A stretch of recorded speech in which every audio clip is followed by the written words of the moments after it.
Are they misleading us when it comes to pensions? My real question is, because they are, my real question is it deliberate? And I think it is. I think it is. Now, I can't prove it. I can't say it's nefariously done. I don't know, but something doesn't pass the sniff test, the Sniffy Joe test. I like to smell the little girl's hair. Ooh, something doesn't pass that test, and it's frustrating me. I don't understand why. Like, what's the point? Why are we doing this anyway? So I did this article, a video on this article about stupid Tim Walz, Tampon Tim, and one of the things that was in here in this Wall Street Journal was, let's see, in March 2023, 15% of private sector workforce had access to a pension plan. All right.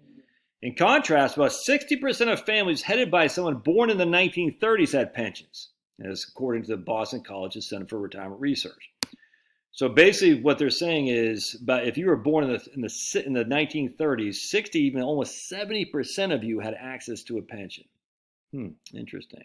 And yet they'll say right here, in March 2023, only 15% of private service workforce had access to a pension. And we're going to come down and see this chart right here, and you're going to see if you were born in 1931 or so, 68% had a pension. If you were born in 1924, 68% had a pension. Even if you're born in 1943, almost 60% had a pension. All right, so let's think about this through here. Let's think this through.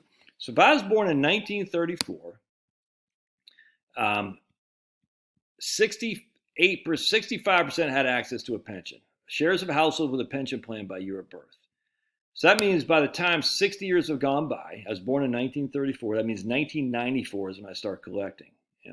So I had because I'd never heard this. I mean, I've heard of similar things. I said, I've yet to see any evidence of this right here at all. I have yet to see any. I've looked at the congressional data when they were passing Social Security.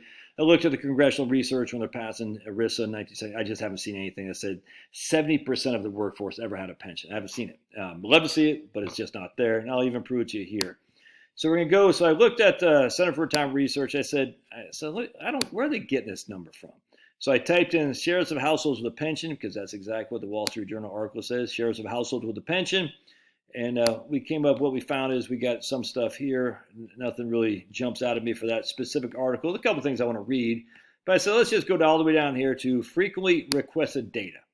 All right, so frequently requested data would be pension participation of all workers by type of plan, 1989 to 2019. All right, so 1989, that'd be from what?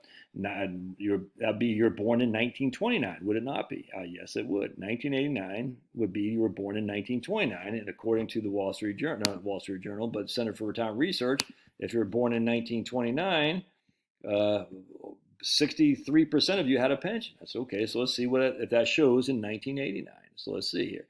We're gonna look. Does that show in 1989? 22% had a defined benefit only. That's it. 15% had a defined contribution plan, 10% had both, 53% had none. All right, so interesting. So the people who had defined benefit plans were only 32%. Interesting, is it not? Yes, it is. Very interesting, because that's 1989, where the Center for Retirement Research is trying to make it seem like in 1929, again, 60 years later, when you start your pension, be 60 years later, they're basically saying over 60% of the people had access to a pension. Very interesting. We're going to keep going here. So let's say you were born in we're going to come back here. Right here, 1933. I'm not sure you're going to have 1933, but it'll be pretty close. So that means that'd be 1993, you would have access to a pension. We got 1992, and only 29% of the people had access to a pension. Interesting. In 1992, 1995, only 20% of the people had access to. So what happened to all these people who had access to a pension?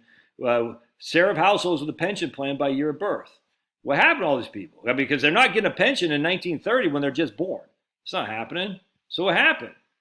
60 years from now, it'll be 1990. What happened to the pension? I just showed it to you right there. The pension is 29% of the people had it, and yet they're trying to say that 65% of the people had it when their year of birth. That makes no sense.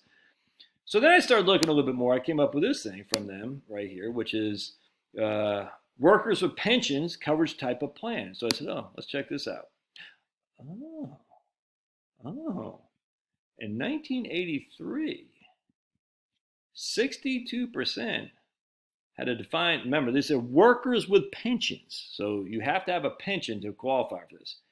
And wait a second.